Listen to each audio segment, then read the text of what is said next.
Today is September 2nd, and I am chewing on something. My apologies. So let's see. Mr. Briscoe is on the phone with us, and you can still hear us? Yes, just fine, Okay. Commissioner. And let the record show that all three of us are here today. We got some advisory committee meeting schedules. Our Bellingham International Airport Advisory Committee, the next meeting is this Thursday, September 8th at 5 p.m. at the GA Conference Center at BLI.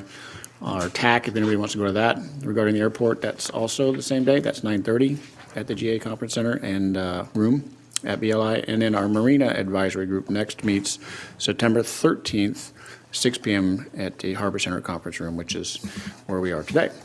So let's start with a little public comment. We have one person signed up, Mr. Jason Hartz, if you would.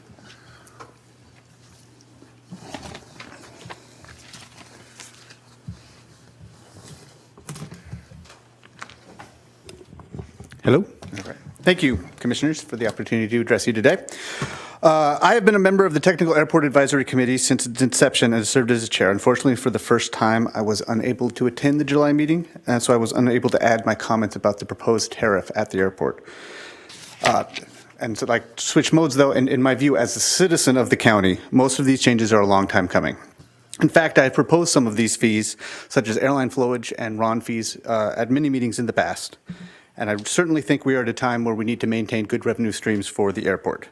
These changes certainly do that, raising more revenue from all types of users at the airport, including transient users, hangar renters, transportation providers, and commercial enterprises at the airport. The one increase to which I do object, however, is employee parking fees. All other fee increases are increased to businesses at the airport or users of the airport. To me, it does not seem fair to ask for money from the employees of those businesses at the airport. Many are working for minimum wage and are getting less than 30 hours per week. To shift this burden to such employees seems regressive and out of line with the ideals that I like to think our community stands for. Granted, some businesses may absorb this cost for their employees, such as TSA, but surely not all will, and even then, why not just assess the businesses more fees rather than direct it at the employees? In closing, I ask the Commission to approve the proposed airport tariff changes, but only after removing the employee parking provision, which is an entirely new fee. Thank you. All right, thank you, Jason. Anybody else? Okay, we will close public comment period and move on to our consent agenda. Let's start with Commissioner Briscoe. Anything you need pulled out of the consent agenda? Well, with, I believe it was Mr. Hart's testimony there or public comment, I think that maybe we should discuss that particular thing, and I think that's item C. I would suggest we discuss that. That's an action item. Oh, it is an action item? I was looking at what? Well, it's just TSI stuff. Okay. Gotcha. No. Okay. Oh, wait a minute. No, I do. On the derelict vessel disposal stuff, I spoke with Executive Fix earlier today, and did you find out anything, Rob, on the liability part of that stuff? Yeah, we did. I'll let Adam talk to you about that. Good afternoon, Commissioners and Commissioner Briscoe. Adam Fulton, Director of Facilities. I believe your question was who owns the liability for the derelict vessel when it's being towed, et cetera. So we made that the complete responsibility of the contractor. So the contractor will remove the regulated building materials from the vessel and then crane it out of the water. We've made our shipping terminal, the heavy load section, available to them. If they choose to use that, they could also use a local, such as Seaview, a local boat builder or something else. So in essence, I believe the Commissioner's question has to do with the liability, and that is squarely on the contractor. Okay, very good, Adam. Thank you. You're very welcome. Anything further? No further. Nothing further. I didn't have anything other than on item C. It's nice to see a savings of almost $100,000. I agree. I agree. There you go. All in favor. Okay. Diane, can you read the Yes. motion for the consent agenda, please? Thank you. A motion to approve consent agenda items A through G. My apologies for getting out of order on that. Any further discussion on the consent agenda? Commissioner None. Briscoe? Okay, all in favor, say aye. Aye. Aye. Aye. I feel like I haven't been here forever. Let's move on to our action items. Our first one is going to be presented by Sunil, if you would, sir. And- Approval of a motion approving a modification of the airport's tariff schedule for increases in ground transportation service, aviation, airline, and general aviation, and airport user fees, rates, and charges, and the addition of new revenue and fee categories for fiscal year 2017. Thank you, Dan. Good afternoon, Commissioners. Sunil Harman, Department of Aviation. Commissioners, since our budget workshops this summer, and even before then, I've become increasingly concerned that the deficit between our operating revenues and operating expenses continues to grow, despite all of our efforts, as you observed in the previous item, to reduce costs where we can.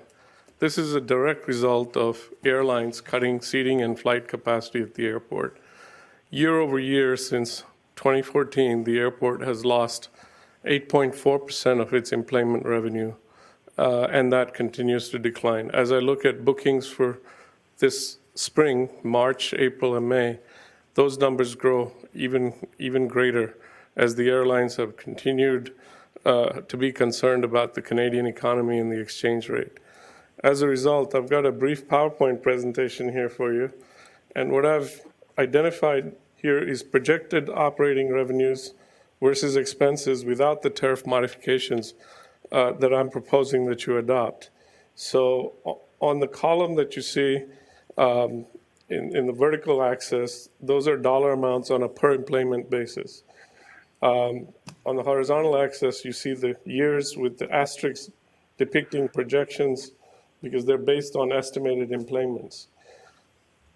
The blue line is indicative of what we are going to be doing with regards to operating revenues. The yellow line is projected operating costs based on an appreciation rate of about 3% annually. And as you can see, the divide continues to grow over the next 5 years. And the concern here is that we talked about the deficit is growing from about 1.2 million a year to do nothing, and it'll probably grow to about 1.6 million a year.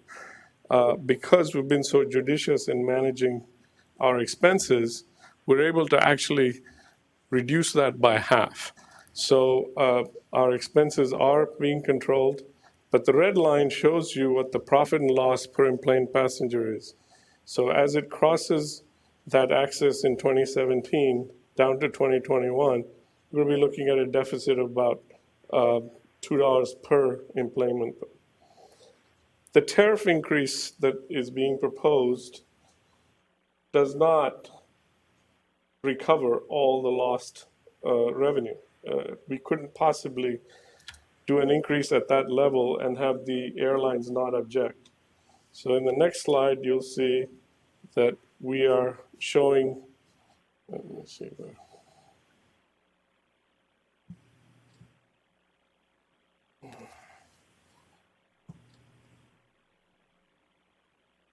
Okay, this reflects a reduction in the gap, and now we've narrowed our losses to a little more than $1. Are you drawing annotations on there? Yes, sir. Can you go to someone show them? We're not seeing those, only you are. Oh, okay. It's an easy fix.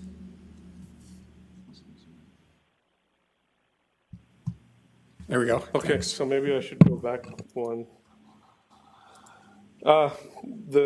What we're trying to do is reduce this divide, this deficit, and by proposing the rates that we've proposed, we do reduce the divide by about a third if all the items that we've proposed are approved.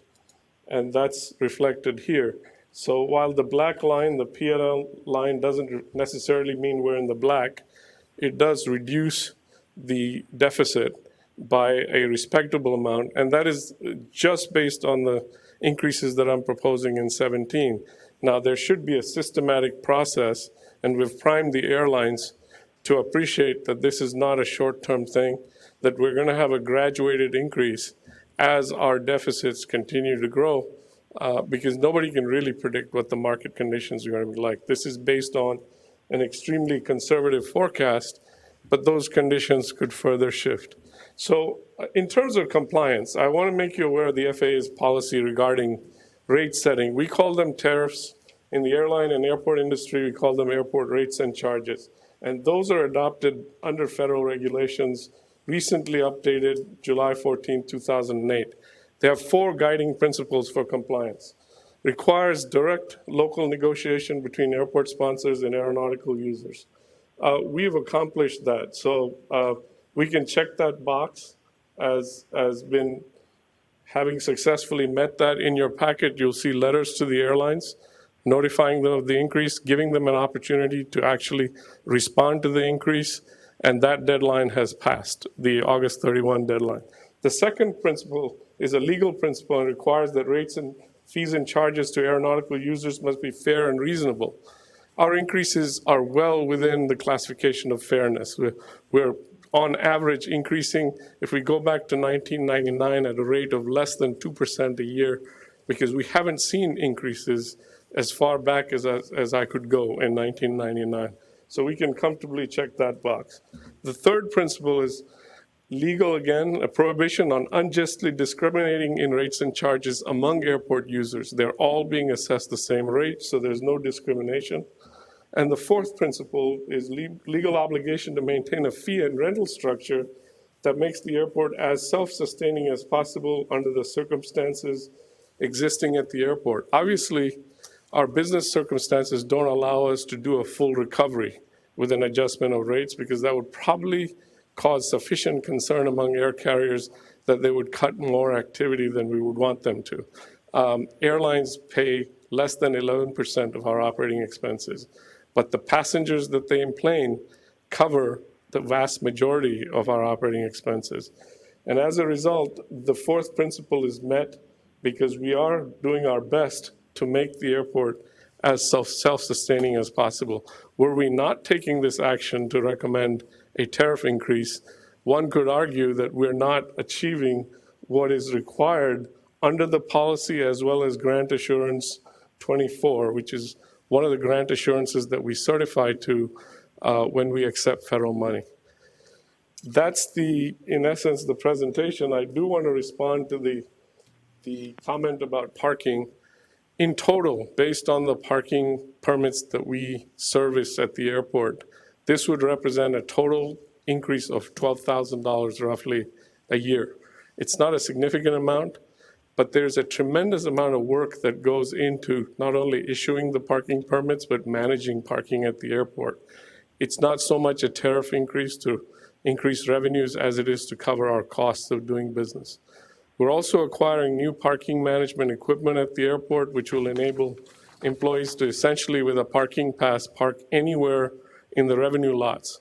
So we can maximize use of the areas that we've now segregated for employee parking.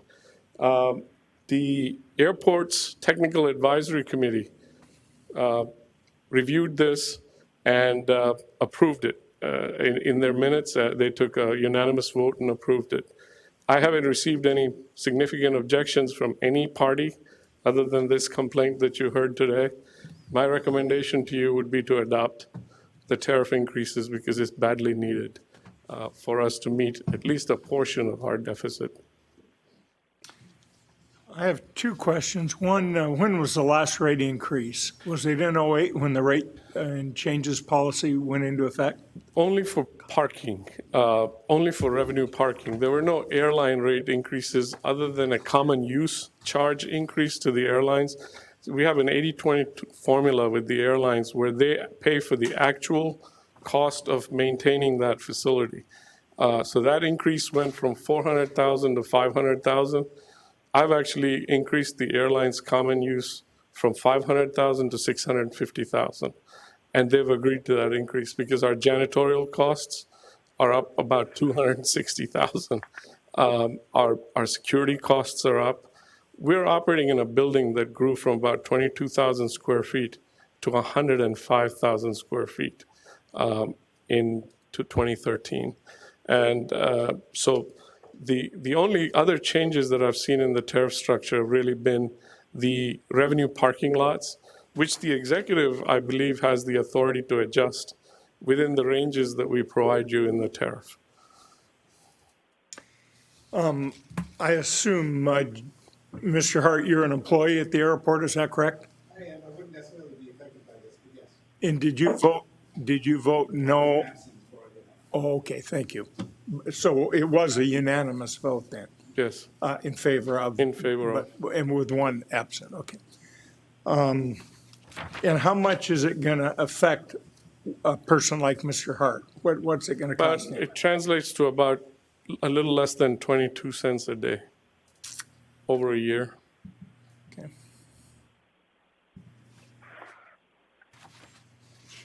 Just to give you a frame of reference, SeaTac, $10 a month? No. it's $80 a year. What does the $20 a month reference in that same box there? That's for mostly airline employees that don't remain here the entire year. They come seasonally, and during peak seasons, they would prefer to have a monthly pass. So we've allowed that option to be available. Okay, thank you. So Neil, the rate, what was the previous rate? None. There was no. Oh, okay. There was I was reading this wrong. We're one of very few airports. I haven't managed any other airport that doesn't have an employee parking fee. Most commercial airports. Okay, so And it's passed on to the businesses. to the business owner. Yeah. Yeah, all right. Because I mean, I face this all the time, especially when we're working downtown where we have to park. But the company pays for it. I don't pay for it. It's just part of the doing business there, so. Sunil, if an airline is to buy an $80 annual pass, is that transferable between employees? If an employee leaves, can they hire a new employee and give that pass to them? Typically not, because our processing is ensuring that the vehicle is registered, that we have the insurance information before we issue the actual, and it's got to be associated with the specific user. So why do that? We don't do that with just a person that's flying and parking. Because they go in the revenue lots, and we have employee lots that are specific to the terminal and lots to the general aviation and the hangar users as well as the TSA. And essentially, it becomes a permit processing fee. Right now, our transactions take approximately $16 to $17, whatever transaction we do in terms of personnel. So this is truly just cost recovery. So how many of these employees would be inside the fence, inside a controlled area, not just in a revenue lot or an outside parking lot? Well, my intention is to make them able to allow them to park anywhere, because once we go to the new revenue handling system at the start of this year, we'll be able to monitor the vehicle's movement, so we don't have to have them specifically park in locations. That allows me to free up the spaces that are now designated employee areas and potentially we're able to lease them to rental car companies at $7.50 a space. With demand down to almost 48% capacity of the lots being used, we need to generate revenues in other ways. Now, if you park there as a typical airport user, you pay $12 a day in the terminal lot. If I can get $7.50 for a rental car company to use that spot, that's a significant savings for us as opposed to no revenue. Okay, so let me ask this a different way. If I work for a company at the airport and I'm an employee of the airport, of that company that's operating at the airport, your staff is going to be tracking my vehicle? Yes, we issue you a permit, a parking permit, and we have on record your registration, your address, and the insurance on your vehicle. Okay, I'm just wondering how much staff time you're not spending that much staff time on that. It's not considerable, but on average, each contact, as I said, is between $16 and $17 per contact. Okay. So will they be parking in the same spot they are now? They can. They have the option to park where they're at today, but if they choose to park in the revenue lots, once we have the new equipment in, they'll be able to do Which that. would be closer? Depending on where you work. It would be closer for the airline employees to park much closer to the terminal than they do today. Well, you know, we haven't raised our rates in a long time, and I was in favor of not raising them, hoping that folks like Allegiant would add routes and as an incentive. And I thought it was good that we didn't raise them. But it's been 4 years and they haven't added any routes at all. In fact, they've decreased routes, and they have a nicer airport. And we were also given an award as one of the best customer service airports in the nation. So I think this tariff increase is not only warranted, I think it's needed. Yes, and among Allegiant's system of airports, we still rank among the lowest in the cost structure. Yes, So the that's- cost structure is not a factor in the airline's decision on whether it's going to add routes or service. It's really a market issue that's driving them to reduce both flights and seating. Commissioner Briscoe? I was just concerned with the employee parking permit rate, but it works out to $6.67 a month. So it's pretty low, and it sounds like possibly it can be picked up by the business that the employee works for. So other than that, no, I think I would agree with Commissioner Robbins' statement that this is all warranted, and as Executive Director Fix pointed out in our earlier conversations, we were far below most other airports, or all other airports, I'm not sure. But, so other than that, no, I don't have anything. Sunil, can you go back to the graph? I think maybe the one before this or the.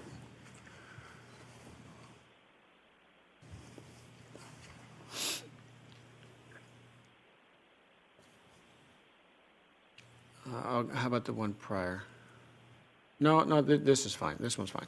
Okay, so your blue line is the expected revenues, and we're crossing in 2017 over the expense line, which is in red.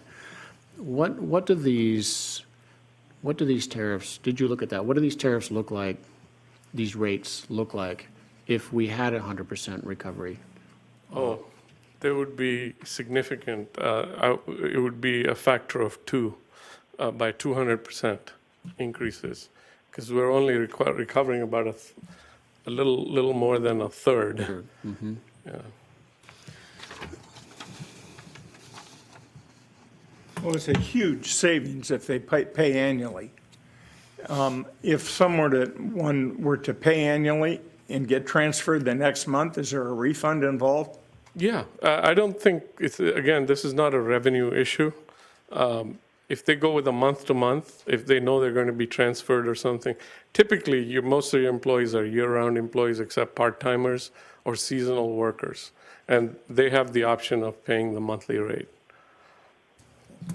So back to my point about raising the rates. Okay, so you've got some of these you want to be very careful with, like the fuel flowage. But let's look at the transient tie down, which would go from $5 to $10 a day. So I can park my airplane for 24 hours for $10. $10. I can't even park downtown for 8 hours for $10. Right. So is that rate enough? Should it be $20 or $50? We could support something greater than that, but you never increase rates in a way that it creates an adverse reaction from the users.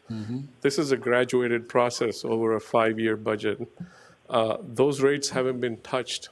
I went as far back as 1999, the records that were available to me, they haven't been increased. We're well below market rate when we look at comparable airports. So you're absolutely right. They're not near what the market would support. I would just like to add that those tie-down rates and hangar rates, my intention is to transfer that to the FBOs. We want to get out of managing the tie-downs and the hangars that the port used to manage, obviously because we don't want to be in competition with the FBOs. But the users that comprise the Technical Advisory Committee all said, well, this is nothing. You haven't raised them. And it's a fact that since we haven't raised these rates, my concern is I don't want to do a significant increase in 1 year, the first year. All right, that seems reasonable. How long can we get away with keeping these rates at this level? We're still going to be at late 2017, early 2018 if nothing else changes? Depending on facility utilization on the GA side, and depending on the commercial air traffic, whether our forecasts bear out that it'll be another 9% decrease next year, just looking at bookings in March, April, and May, it's likely that I'll be coming back to you here next year before the budget for another rate increase.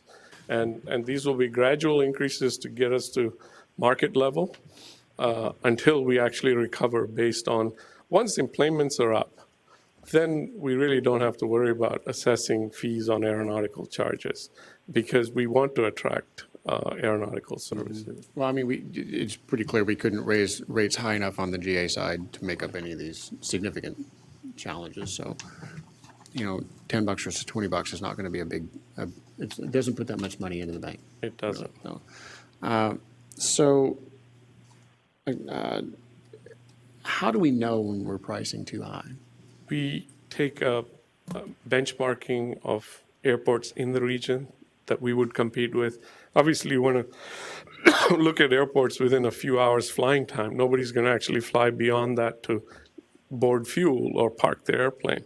So there are very few alternates in our region, but we look at them as benchmarks. And we're still well below most of the airports, both in terms of fuel flowage and tie-down. So there's room to grow next year and the year after. On the commercial and the GA side? We look at both. So we're still, quote, well below? Well below. On both those. All right. And we've talked a lot about, when we talk about the airport, we talk a lot about what's happening on the runway. And a lot of the conversation we've had already today is about, airplanes landing and that sort of thing. But we've got a lot more land at the airport. So these tariffs obviously are just about what's happening essentially at the runway and some parking. To make up for this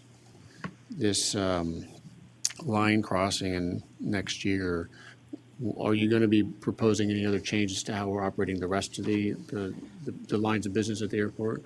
Well, remember, there's a multi-tiered process. One is managing our costs and constraining runaway costs if there are any costs of that. We've already addressed most of the cost items. The other is trying to find other ways of diversifying revenue, both in the non-aeronautical area as well as aviation related. One of the things that we've done is issued an RFP for the former Air National Guard site. That closed on Friday. We're going to look at the proposal that we received and evaluate. So there's some potential revenue from that. Mm-hmm. Through the master plan, we'll be looking at the vacant land that we have available and how to harness that land to offset some of our operating costs. And it's a graduate, as I said, this is not something that you typically do in one budget cycle or two budget cycles. You've got to have a strategic plan to get there, and a good 5-year cycle helps us accomplish that. There's also infrastructure permits required. A lot of these lands are wetlands, so our flexibility for vacant land exists, but it's not instantaneous. Mm-hmm. Even if we were breaking even, you would still ask for these tariff increases, would you not? If we were breaking in even today, I would still ask for tariff increases because they have no consequence to airline decisions on Thank you. rate structures. I had another question for you, and it just slipped my mind. Commissioner Briscoe, anything further on this one? No, I think Sunil explained things quite well. All right. Anything further, Commissioner Robbins? Okay. I'm going to try to remember while I'm stalling here, looking at this, what my question was. How long can I stall before it's obvious? Now? It's obvious? It became obvious? I might come chase you down later if I remember what my question was. Okay, hearing nothing further from the commission, all in favor say aye. Aye. Aye. And obviously none opposed. Okay. Thank you, Sunil. So we're going to move on to our shipping terminal conversation. And it's an action item, so little motion, Diane? Authorize the executive director to execute a contract with Ram Construction Incorporated of Bellingham, Washington, in the amount of $1,582,455, plus a 10% contingency for a total authorized contract amount of $1,740,701. Good afternoon, Commissioners. Adam Fulton, Director of Facilities. Port staff secured two stormwater treatment grants from the Department of Ecology. They're called the Environmental Legacy Stewardship Account, or ELSA grants. A $1 million ELSA grant was received for the C Street project, which is under construction today. The Port Commission approved that contract 2 meetings ago. The second ELSA grant is here at the shipping terminal, and it's $1.5 million. With that, the Commission has seen this over the last year, the design work with approximately $300,000 of that $1.5 million grant. We were able to master program approximately 40 acres of the shipping terminal and log pond area, basinizing the property, devising stormwater treatment schemes for each of the basins, getting those pre-approved with the Department of Ecology. And now we are dissecting those basins into financially palatable sized projects. So what you see in front of you here, there are four basins shown. Actually, you can see all the basins if you see them here, but Basin 1 is out here on the wharf itself. Basin 2 is in front of Warehouse 2. Basin 3 is along the westerly side, and Basin 4 is over here on the easterly side. What we're doing in this project is approximately this area, and we had 5 bids come in, all ranging from $1.58 million to $1.85 million. So all within 20% of each other, very good bids. Local contractor appears to be the responsible contractor with the lowest responsive bid. The Port staff is seeking authorization to enter into contract and award the contract to Ram Construction. Do the commissioners have any questions about this project? Commissioner Robbins? No, I have no questions. It's an easy I one. was glad to see all the bids come in so close, and they're all local guys, which is nice. Commissioner Briscoe, anything on this one? Yeah, we had some discussions, I think, Adam, about the filtering systems and so on for the storm system. Has that ever been figured out? Or I guess Brian and I did. Is that stuff included in what we're doing here? Is that different? If I recall correctly, Commissioner, the conversation you're referencing had to do with the treatment system on the wharf itself. And we are doing that portion, approximately 500 or 600 lineal feet of the wharf. Was that your question, Commissioner? Yeah, and then the filtering system for it hadn't been figured out. Did we come up with something for that was going to satisfy them? Well, yes and no. Yes, we came up with something. We think it's going to pass approval. However, interestingly, the Department of Ecology doesn't have an approved system. So no matter what we do, we're venturing sort of as a pilot. And we think we have a a rock-solid engineering solution. However, we just won't know because they won't approve anything. So, Okay. No, I was just curious if things were still in the same area as what we spoke about. It seems that they are. So, but that is part of what we're doing here. Commissioner's correct. Thank you, Adam. So, Adam, I think you've invented a word today, basinizing. Yeah. I looked it up, and Google asked me if I meant asinizing, baselining, or bra-sizing. Sure. So I'm going to remember that, basinizing. So now that they're all basinized, I had the same question that Commissioner Briscoe had, which was what we're doing on the wharf. And is it too much of a stretch for ecology to allow us any solution we want, so long as the outcome is what they want? Or are they administratively capable of doing that? Is it a process they can do? Does that make sense? It does. Okay. Well, first of all, it's all about results. It's all about measuring our effluent, creating a baseline of that of our effluent, and then operating with the treatment systems in place and seeing if there's a noticeable difference or any difference. So we're prepared to do that. And in terms of there's kind of two things about ecology. One is their approval of a system, and the other is their funding of a system. We're not asking them to fund any of this system. We are able to use the remainder of the grant monies elsewhere in this project. However, at the end of this, when we hopefully demonstrate good results, we are looking to get their approval, which we will then continue out for the rest of the pier.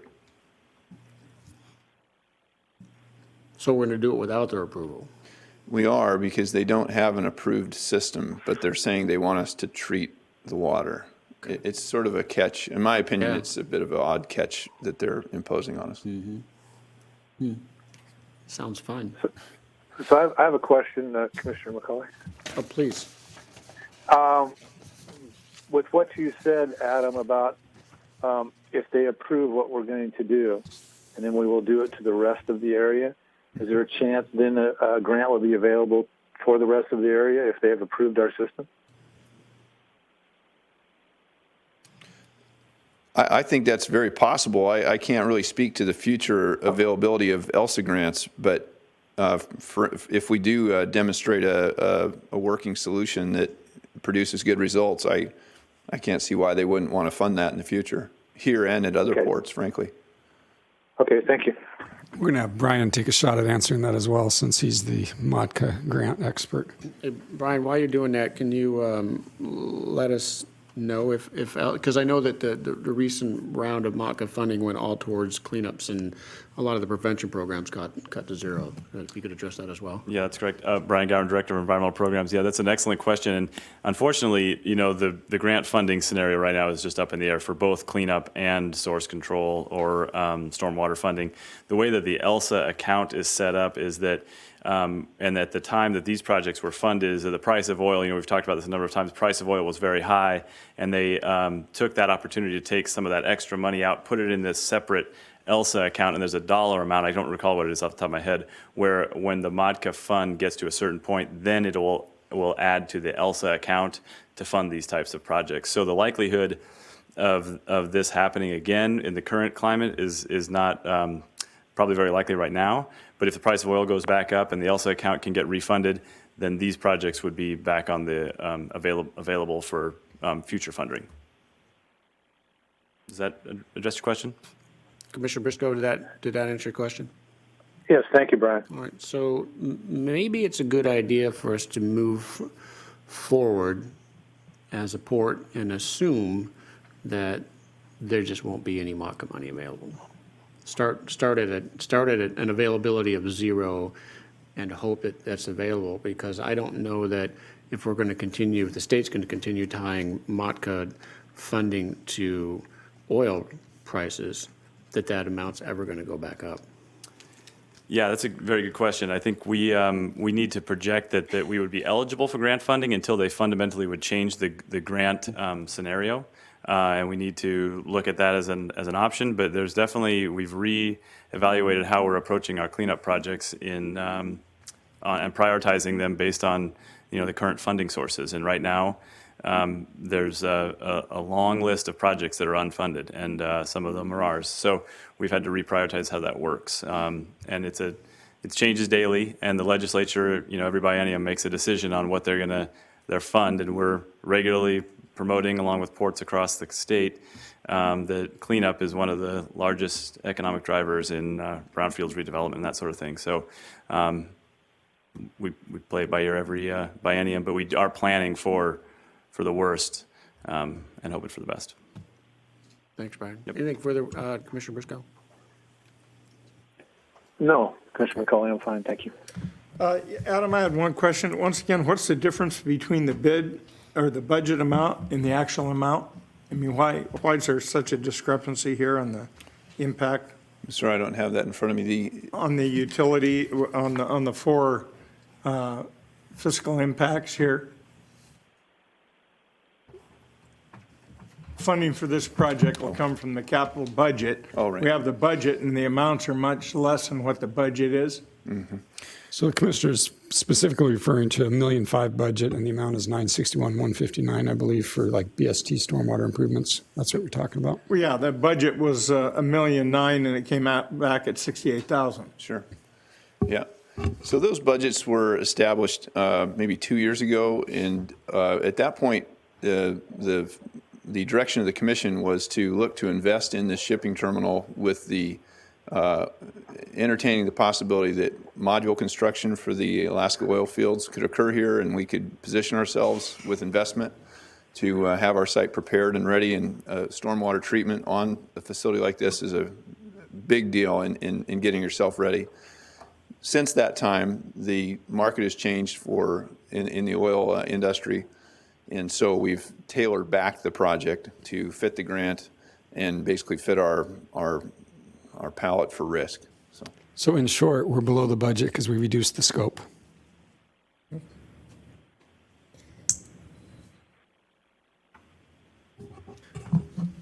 Probably not the time to discuss the future of the shipping terminal, given this is just a pretty simple project.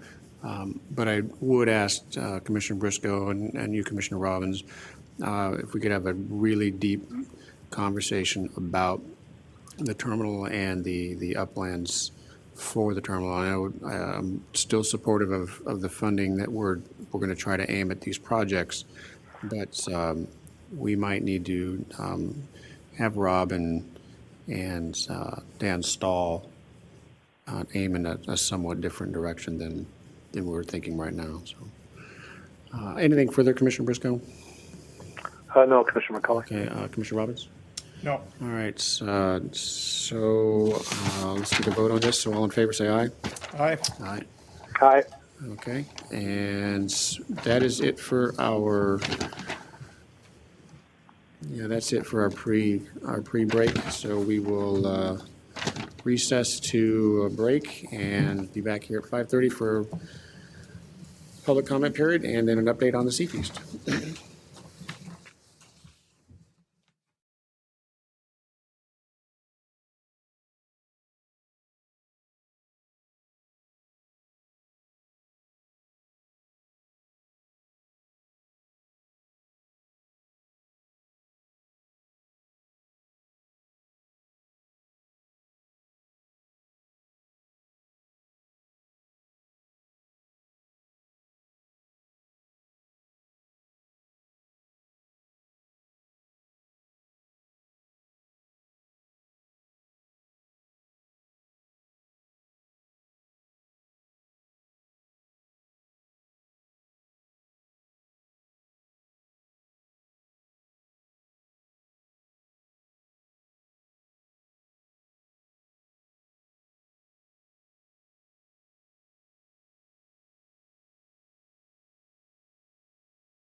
Commissioner Briscoe, are you with us?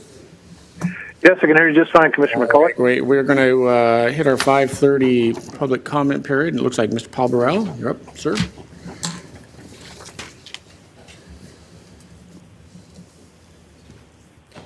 Commissioners, my name is Paul Burrell. I'm co-owner of Sound Pacific Seafoods in Blaine. As many know, we've been the recipient of some much-needed maintenance. Sound Pacific Seafoods would like to thank the Commission and port staff for providing many clever fixes for shoring up our failing bulkhead. As always, the crew are competent, professional, and very good at fixing things that arise midstream and clean. Brady Scott was very attentive to us this time, and he showed up and as always is available for calls. I appreciate that. We'd like to also, thank the Commission for having the confidence in our company to perform these, and we'd like to say we're going to do our best to create more jobs and promote business in Whatcom County. Thank you. Thanks, Paul. Appreciate that. Thank you, Paul. Anybody else want to make a statement right now? Public comment period's open. Hello, Jim. All right, let's move on. We are going to get an update on Sea Feast, which is on the screen right now. I was going to introduce, good afternoon, Commissioners. Tiffany Deason, Meetings and Event Supervisor. Good to see you. I'm just going to introduce Debbie Granger, who will give you the presentation on the Sea Feast, upcoming Sea Feast Festival, September 30th and October 1st. Thanks, Tiffany. Good afternoon, good evening. Deb Granger with the Bellingham Sea Feast, and thank you, Commissioner McCauley and Robbins and Bobby or Briscoe from up north, and Director Fix, and all of you for listening. Yes, we have, I think I can just hit this button here. We are the recipients of the city grant, and I think you all know about that, how this came to be. The city had an RFP out for a signature festival, and at the very last minute, literally 5 days before it was due, a group of fishermen called me. We put a meeting together, and we put in a proposal, and we earned this over 30 or 28 other entities. The good thing about that is that it's time that we celebrated our maritime and waterfront industries and commercial fishing. But the little hiccup was that the other 28 had already their 501c3s established, their boards, their org structures. We were creating this as we were trying to put a festival together. But we've done a super job. And so I did want to say that it is Friday, September 30th and Saturday, October 1st. And our theme, one of our themes is Eat, Play, Explore, and Eat Some More. And there's a photo of the compliments of the Port of Bellingham photographer there. I do want to express clear gratitude to the Port of Bellingham. And like, was your name Paul? Paul mentioned how grateful he was to the port, and we are the same. I'm not kidding you, from start to finish, the port has been there side by side, coming alongside with us, providing meeting space, expertise from Tiffany, and I can name lots of people, Kyle Randolph, Shirley McFerrin, many of your staff and leaders, and Director Fix. So we are grateful for that. And because of your support, most of it is in kind, but we could not do this without you, obviously. We are listing you as a platinum sponsor at this platinum sponsor level.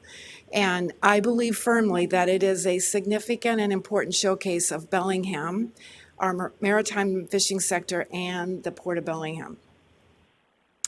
I like to say that we have, in Whatcom County, we have 3 primary resources. We're blessed with these 3. One is our fertile Nooksack floodplain that allows us to have a significant agriculture industry, and that we celebrate that with the Northwest Washington Fair. We also have timber, and we celebrate that with the Deming Logging Show.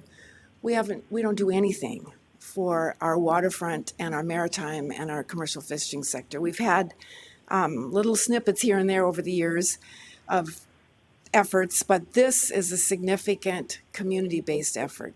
And everybody says to me when I say that, they say it's about time. So here we are, we're doing this. I'm also grateful to many, many others. Obviously, the City of Bellingham for their significant founding partner levels. And we have presenting sponsors, Bornstein Seafoods and Hagen Northwest Fresh. They stepped up early and significantly. And then our platinum sponsors, our partners, Port of Bellingham, BCS, Bellingham Cold Storage, and Trident Seafoods. And there's many, many other sponsors as well. In a minute, I'm going to hand out the sponsorship page.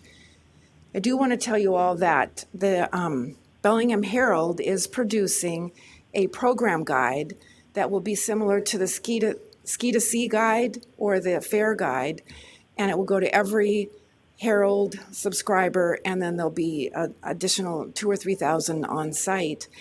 And I'm, with the help of Mike McKinsey, our marketing director, and many others, we're really proud of this, and you all should be proud of it too, because it is going to be a significant showcase of this sector of our economy.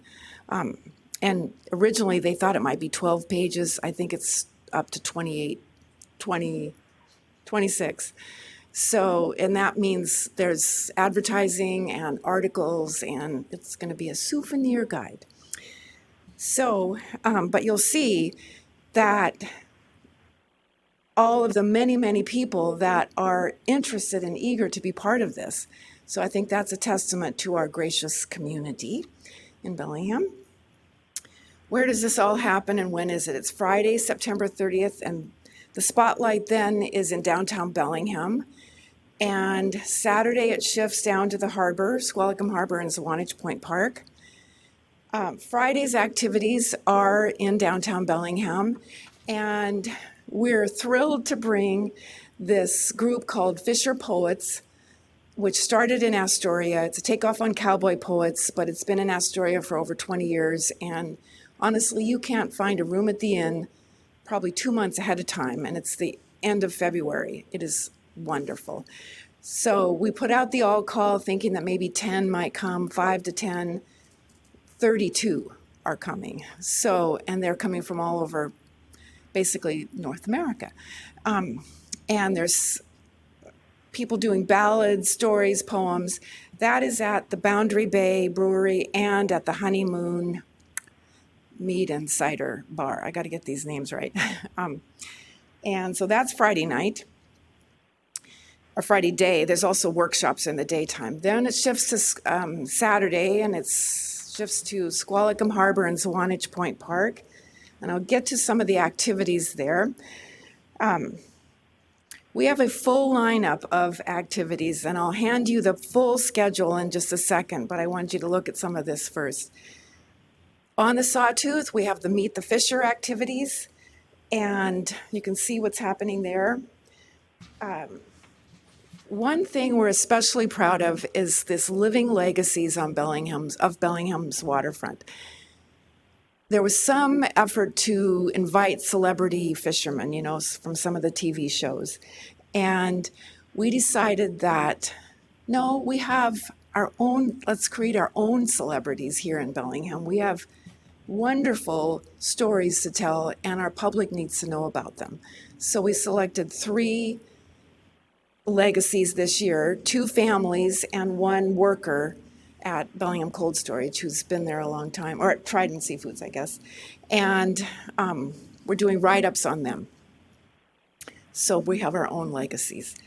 And they'll be on site. Commercial Fishing Pavilion, Commissioner McCauley has graciously stepped up because Commissioner Robbins turned this opportunity down to be a, because you own an oyster farm, I understand, but.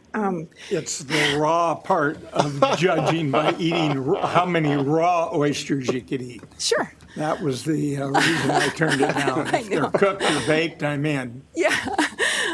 Well, we'll have those on site too. Drayton Harbor is providing those fabulous grilled oysters. But the raw oyster shucking, you're not shucking, but you're slurping. I'm slurping. And that's a little contest there. And then there's tours. Really, I mean, a lot of my colleagues and friends say, well, what do you mean you're celebrating the waterfront? What happens down there? It seems like it's just this secret club. So Bellingham Cold Storage is opening up its doors to guided tours, but people will access that by San Juan Cruises is providing harbor boat rides from Gate 5 over, they'll offload at BCS, and then they'll return via shuttle. It's kind of a round-robin thing for I guess we get 5 tours of 40 people each, so 200 people get to see the largest cold storage on the West Coast. And then BTC Perry Center, and then dock walks. Food court, we have 14 food booths, plus the Skill of the Grill, the first salmon barbecue grilling championships. And so far we have, I think today it's up to 11 entries. And there are prizes. You can earn $1,000. We even have a contestant in the room here tonight who thinks he's going to win that. And then in the boathouse, we have info sessions and cooking demos.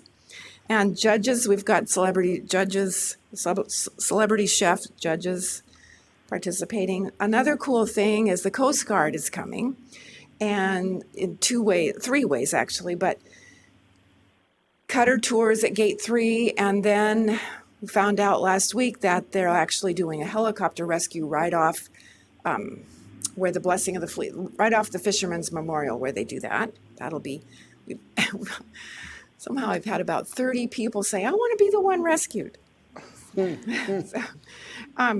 Arts and crafts, we have 28 booths featuring local artisans. Field of Fun, Explore Some More is what we're calling our education area and outreach area. 22 booths right now, and that's increasing too, trying to demonstrate the connection between our healthy waters and healthy people. Entertainment, we have 8 bands plus the Circus Guild. We have sea shanty workshops. I think I put Boathouse on there twice, but of course we have Brews with a View. And this is the salmon barbecue. It's not too late. If anybody here wants to sign up to be a griller, you can do that. Then we have the grand finale, a seafood extravaganza. There's going to be over 30 delectable, delicious seafood items, local, prepared for you by the chefs. And we're also really proud to premiere a film showcasing the journey that these animals take from the water to the processor, to the harvester, to the processor, to the distributor, to the plate.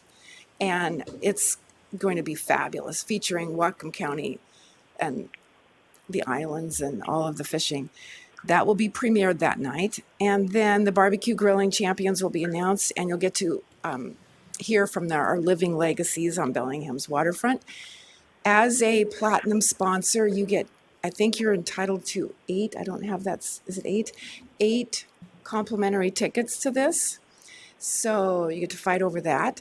And then the people who aren't comped, the fee will be $90, but this is way more. If you see the menu, it is way more than a traditional seafood buffet. It's some action stations, and it's going to be exciting. And you are all invited. And I do have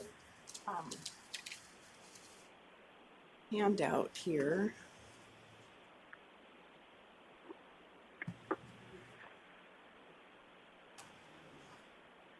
So I wanted to showcase to you the sponsor levels, or the sponsorship.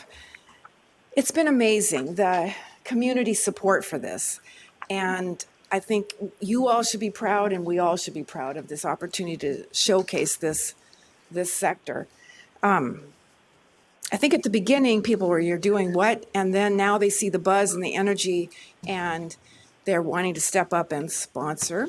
And so two things are being distributed. One is the full schedule. You can see that. It's the blue and white. Oh, maybe it didn't get around. Did it? The blue schedule get around? Yep, thank you. And that's the full schedule. Then we're also doing schedules by activities that will go in the paper. So you can see what's happening where and when on that. And I encourage you all to get involved. Go to our Facebook page, and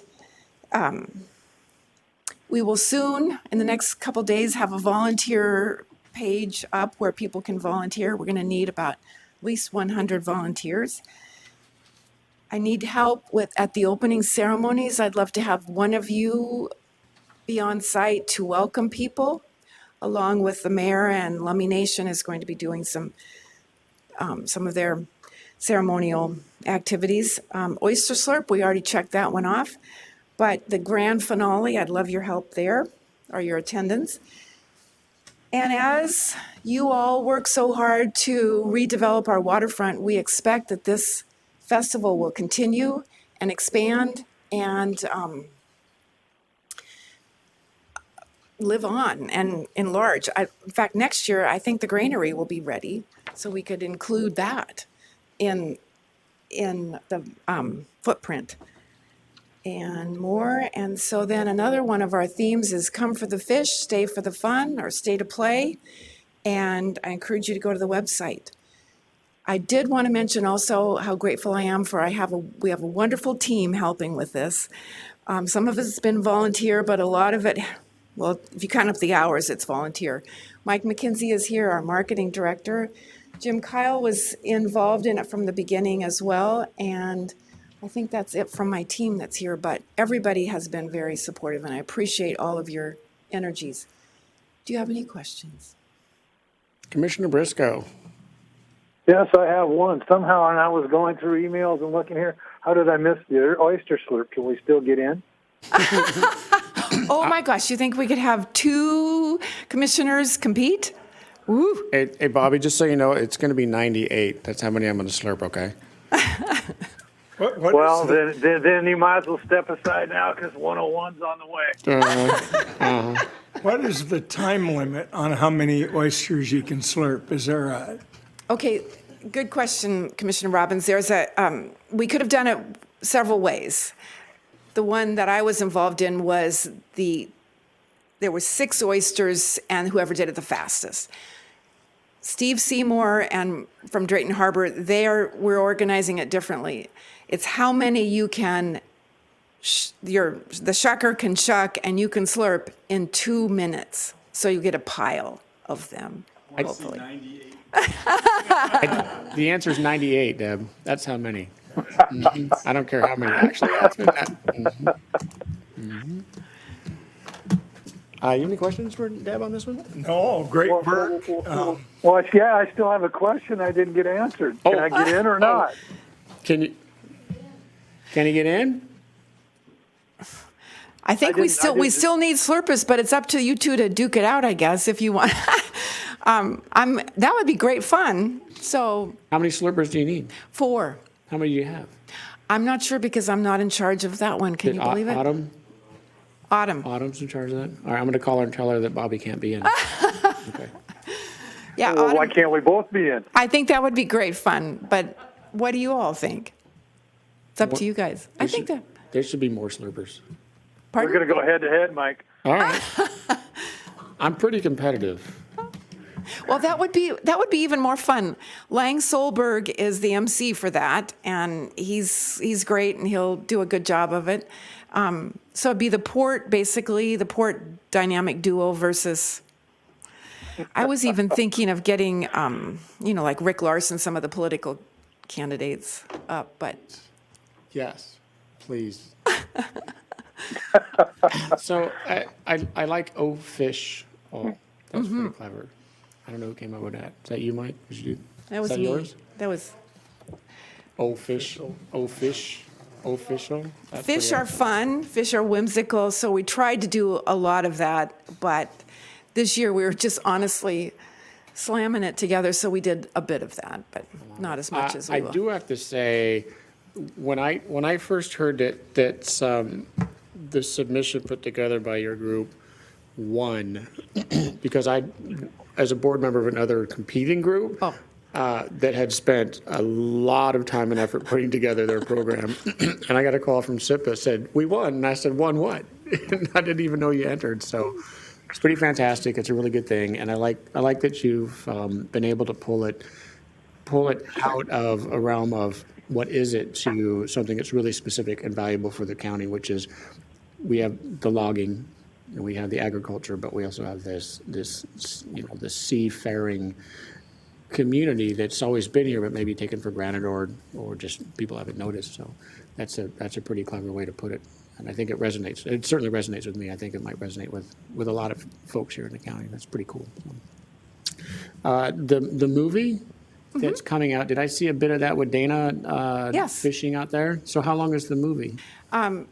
Supposedly it's going to be 4 to 5 minutes, but this young videographer has been working lots and lots of hours, so it'll be his magic to edit it down to that long, that short.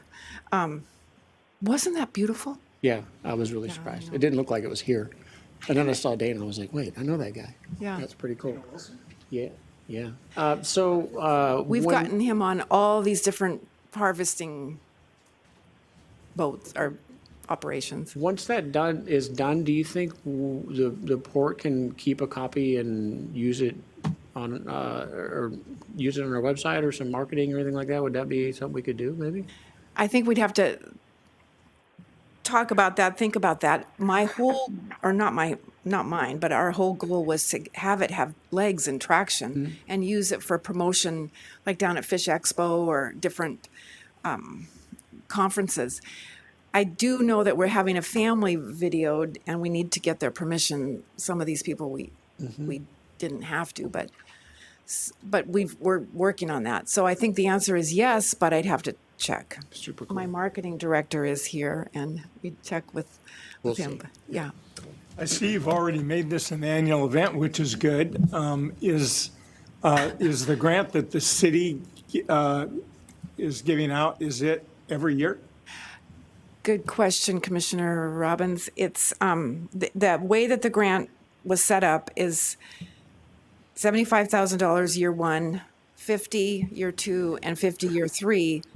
Year 2 and 3 are contingent on success of year 1.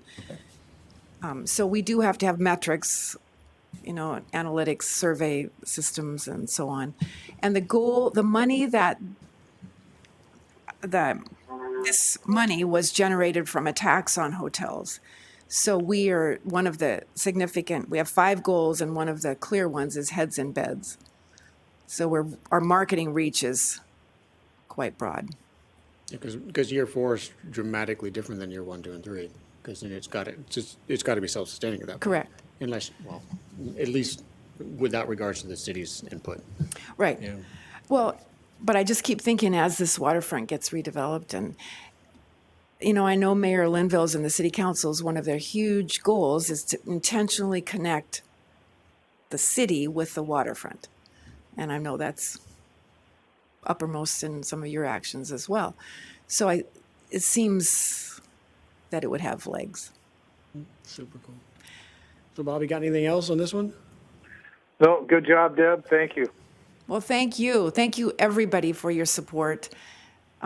And we look forward to similar weather as we have out here today. Yeah.